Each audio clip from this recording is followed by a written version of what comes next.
Do y'all know what the hardest mean girl energy to face is? It's when it comes from your own sisters. When black girls are mean to black girls, what does that cost us? Black women already face barriers at work. 1 in 3 reports racial discrimination, more than half report gender bias, and nearly 25% say they've experienced direct mistreatment. So when we turn that energy on each other, the cut is even deeper. And it's not just personality. It's scarcity mindsets. It's unhealed trauma. It's systems teaching us there's only room for one. But that belief holds all of us back. We lose trust, we lose mentorship, we lose community. And when we block each other, we slow all of us down. And that's too high a price to pay. So how do we change it? Start by asking yourself, why am I showing up this way? Then shift the behavior, give credit where it's due, speak encouragement instead of shade, share information instead of gatekeeping, open doors instead of closing them. The more we lift, the further we all go. Because when we compete, we lose. But when we unite, we rise. And unity, sis, unity is the real flex. Talk to y'all soon.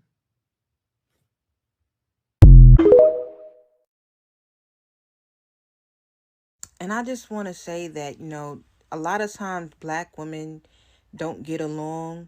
A lot of times black women don't like each other. It's because, a lot of times black women were also bullies to other black women.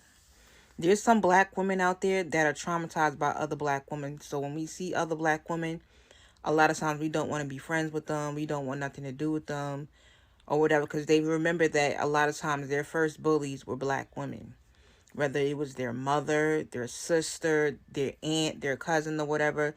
There's some black women out there that have had horrible experiences with other black women. So, that's the reason why a lot of times they might have negative attitudes towards other black women, because it's a reminder of some of the black women that also bully them.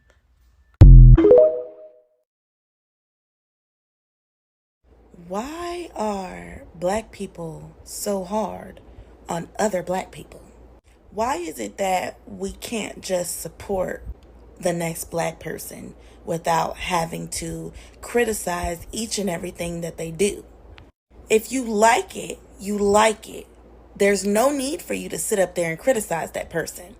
That's why they always say white people make black people rich. As much as we want to cater to the black audience, we have to consider the white audience too, because we know how y'all get sometimes.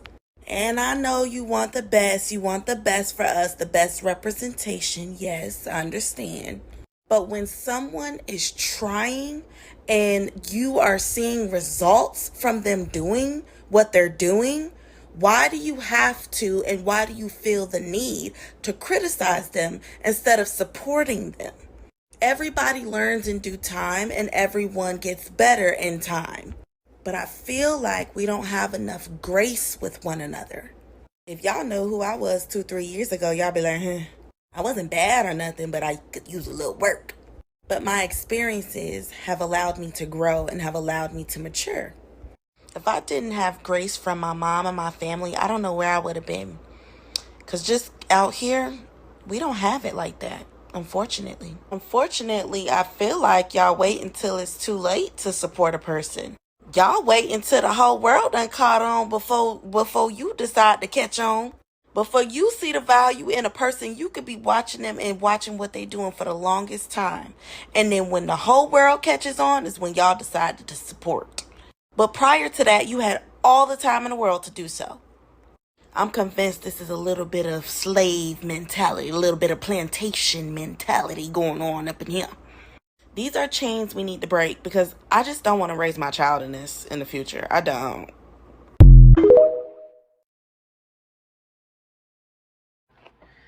So I hate to say this, but I'm gonna say it. I know a lot of people are gonna disagree with me, call me a pick-me, whatever. I've heard it a million times before. It doesn't matter. But the number one people that hate black women, give black women the hardest time, or like unforgiving towards them, unsupportive, and just not very nice towards black women, is black women. I mean, let's look at the history here, right? Every time I've seen a black woman talked about in the media or the news negatively, black women are always first on that bandwagon. And I'm not talking about all. Mind you, this is not all black women. There are some black girls who get it, but the vast majority of y'all got real problems. Whenever it's something negative, y'all be so quick to hop on somebody's page and say how you never liked somebody, talk about their mama, just dog them from head to toe. Any woman you don't like that sticks up for black men or say anything positive about black men in any type of way is a pick me automatically. Black women be turning on their daughters and treating them like, you know, they want their man, or being toxic. Like the black women on the black mother on the black daughter relationship is horrible in the black community. Black women friendships suck. I've seen animals be friends longer than black women. Y'all are quick to turn on your friend for your man. You're quick to leave your friend for your man in a heartbeat. You're quick to believe your man over your friend who's been there with you for years. Black women will throw their own family under a bus for a man or whatever. Like, your friendships don't mean anything to you. You'll take that dude back that's cheated on you 5 times, but your homegirl you won't take back. Black men relationships, they don't do that. Black men don't be having fallouts like we do. They can keep their friendships. They can work through things. Sometimes, you know, black women talk about the loyalty that black men have, but it's like, we don't have any loyalty at all. We tend to say, or black women tend to say, oh, well, why don't black men call black men out on their behavior? You know, and I do think black men do, but whenever like a black woman is called out on her behavior, her toxic behavior, it's a problem. Like, it's like there's no accountability that can be taken. Like, y'all do nothing wrong, and you want loyalty from other black women that you don't display yourself. Black women in business, as soon as a black woman in business does one thing to you you don't like, you talking about her like a dog. It's not that she made an honest mistake, but it's a reflection of her character at that point. You want to see the whole business go down because she did one thing that you didn't like. And y'all just really be ready to destroy people's business. Oh, don't buy from so-and-so. Don't do this. Don't go over here because okay, that was your experience. That don't mean that everybody had that same experience, and that doesn't mean that you need to talk about a business. If somebody's business is gonna go under, it's gonna go under with or without you spreading the good news to all the people. Then the way y'all didn't even apologize to black men over that brick lady thing. You talk about the black man, she literally just put the black man in jeopardy, lied on the black man for no reason. It was given very much Emmett Till, right? Wasn't that the same situation? You lied on a black man for no reason. Almost got like that could have been a real big problem, you know. But no, did anybody apologize to black men? No, because apology and accountability is not in your vocabulary. You don't like it. Black women don't want to be held accountable, and that's the problem. That is a major problem in our community. And then on top of that, y'all want everybody to stick up for y'all but black women. You ever notice that? Black women been saying to y'all, get motivated, do better. I know myself and a lot of other people on this app are coaches to like help you out and to tell you things that you need to hear, but like you don't want to hear from another black woman. But as soon as a white man comes on here and says it and a black saying, you want to be able to, you want to receive it. Now you want to receive the encouragement. As soon as a white woman validates your feelings and say, well, I do think black women deserve it, then you want to keep sharing the video and you want to be sending invites to cookout and you're so thankful and so grateful. But yet Latifah been saying the same thing to you for years and you don't want to listen. I've seen other creators come on this app and say the very thing that black women have been saying to hold our own community accountable, and you guys sit here and attack them. Anytime any black woman says something you don't like, you attack them. And again, nobody apologizes. Y'all talk about y'all love Beyonce so much, but what about when y'all was talking about that baby hair? Oh, now it's go blue. Now it's go blue. Oh my God, blue coming. What about when y'all talked about that baby's hair? Where's the apology? Y'all are continuously loud and wrong without any apologies. And Kirk Franklin just had a document that came out. I know you guys have probably saw it, where he discovered his real dad or whatever, and his mom was straight lying, and we're all looking at her lie like, bro, the DNA test, the results are in, you are not, he is the daddy. And she just said, oh, never lie. Bro, you're lying on national TV. But guess what? That's what y'all gonna turn into. Kirk Franklin mama at the table with the crocodile tears. That's what y'all gonna turn into to y'all sons, and the people around you ain't gonna like you.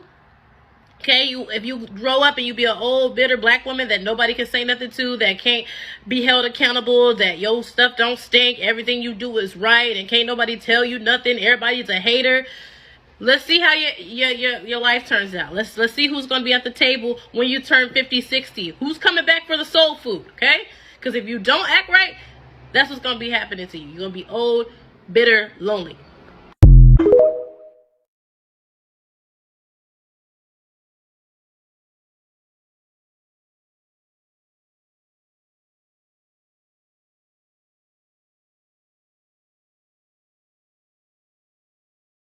I'm finna keep it real with y'all. Since everybody joking and laughing, let me put you on something real.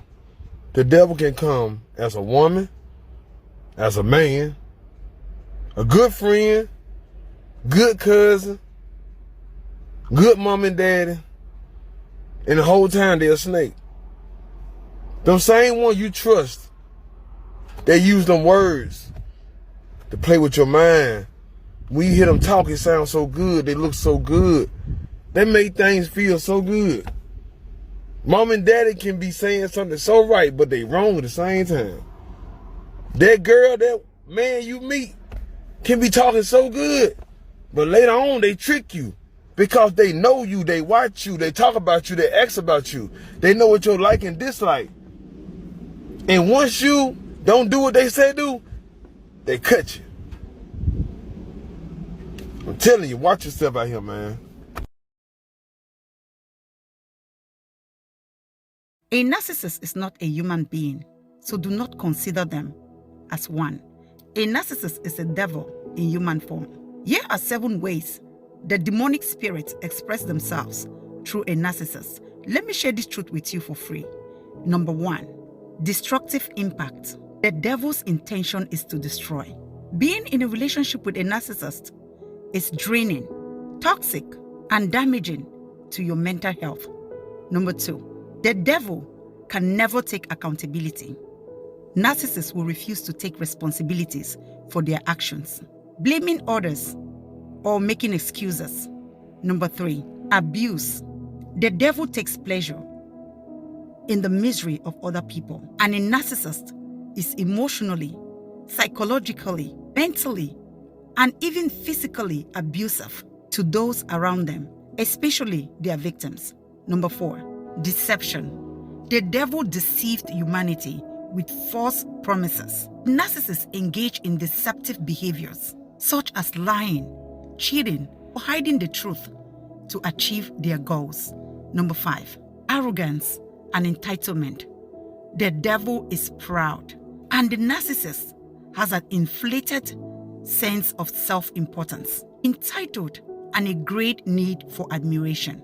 Number 6, lack of empathy. The devil is wicked.